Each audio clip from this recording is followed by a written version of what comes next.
accused me of cheating on my husband and asked for my ID because she's the wife of a high-rank official. Now, she'd lost a potential job and had their social media exposed. I've lived in Japan for over 2 years with my husband. He was born here, and we decided to move to his hometown. I describe us as an AMWF couple, Asian man, white female. For those who don't know, it's not so common in Western countries, and it can feel like we are some rare shiny Pokemon as AMWF in rural Japan, with lots of staring, occasional secret pictures, or even small chats if an old lady is brave enough to approach us. It can feel uncomfortable eating at a restaurant because kids will turn around in their seats and stare at us the whole time with an open fish mouth. Coincidentally, there's a small U.S. military base located in this city. The closer you are downtown, the more American families you see. I'm constantly mistaken for being military by Americans and Japanese, which is understandable. Besides myself, I only know 5 other interracial marriages here. It's always locals who ask about my American husband when I'm alone, to which I respond in Japanese, "My husband is Japanese, and I live here," or something along those lines. Americans never ask about my marriage as they assume my spouse is American.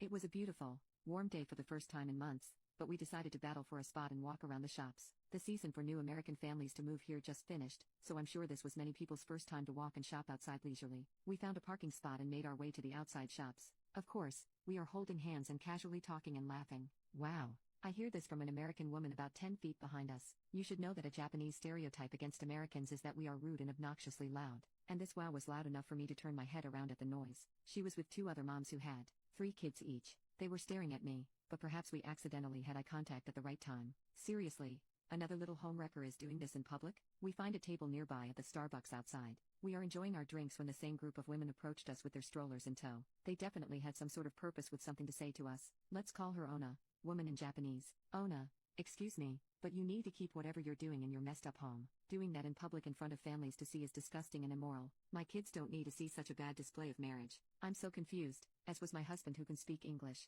Who knew drinking coffee outside was a crime against humanity and marriage? I asked. I'm sorry. What did we do? Ona, you know exactly what you're doing. She points to my wedding ring. Me. No, I don't. Ona, good lord, does your husband know about this? Is he on a ship right now? That's so like a dependopotamus. Her friends laugh. In case you don't speak military, a dependopotamus is slang for a military wife who stays at home all day, doesn't clean, uses their spouse as an ATM, and looks like Jabba the Hutt. It dawns on me, she thinks I'm a military spouse and I'm cheating on my American husband. I started laughing because she's suggesting I was cheating on my husband, with my husband. Me, this is my spouse. I'm actually not part of the military community and have a Japanese visa. Ona looks at my significant other up and down. The 2 women behind her apologized, but the Ona didn't believe it. Ona, no one would voluntarily want to live in this little town. Nice lie. But you're not representing the military community. You make all of us wives look like whores. Who is your husband and what's his rank? Also, I need your dependent ID. My husband is a high rank, so he'll make sure your husband is aware of your infidelity.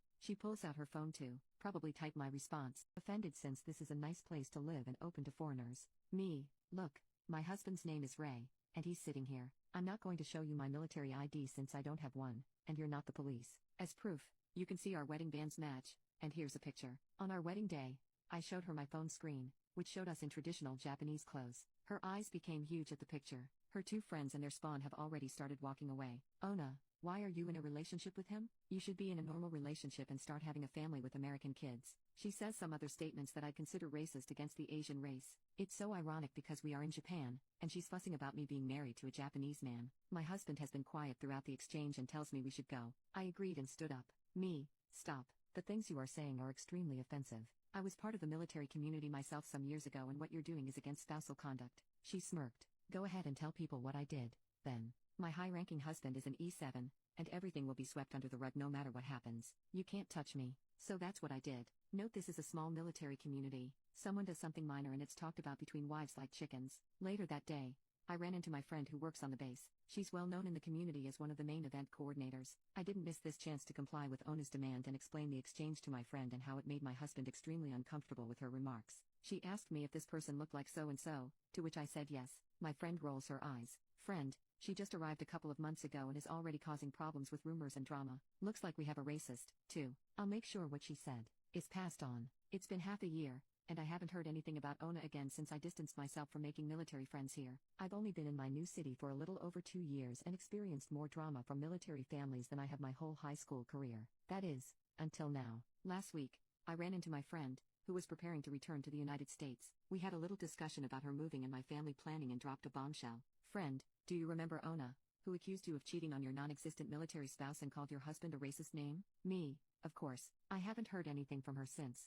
Friend, well, I mentioned we were already having problems with her soon after she arrived. I told my boss that a person was bothering and threatening civilians and asking for IDs, which isn't allowed for someone with her status. My boss was extremely interested after I mentioned her name because Ona was scheduled for an interview in my department. I suggested we look at her social media accounts from her past behavior because we don't tolerate racism. It was easy to find her on Twitter and Facebook, particularly Facebook since we have many mutual friends. Her SNS was shocking. While she set her Facebook to private, her Twitter was littered with malicious tweets and retweets. This included racist slang from many nationalities, colorful language, and using her husband's military rank to bully others. She made it very clear that she wants to see her current city burned to the ground and asked, why would anyone want to learn Japanese since it sounds terrible? We printed some more extreme things she posted and still invited her to the interview. Oh, and did I mention my boss is Japanese? So she came into the interview, which I was part of. I asked 3 good things about her. She says dependent, gets things done, and is friendly. My boss just looked at her for a second before he pulled out her tweets and asked her to explain how she could friendly serve the local community if she hated it so much.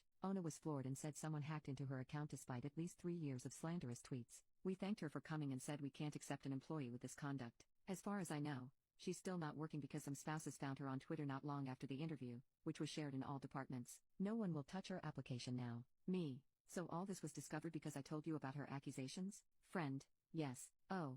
And she's kind of an outcast socially right now because she cheated on her husband a couple of months ago. There you have it, folks. Because one person couldn't mind their own business, they lost a potential job and had their social media exposed. Super ironic since she became the dependopotamus and the same thing she accused me of.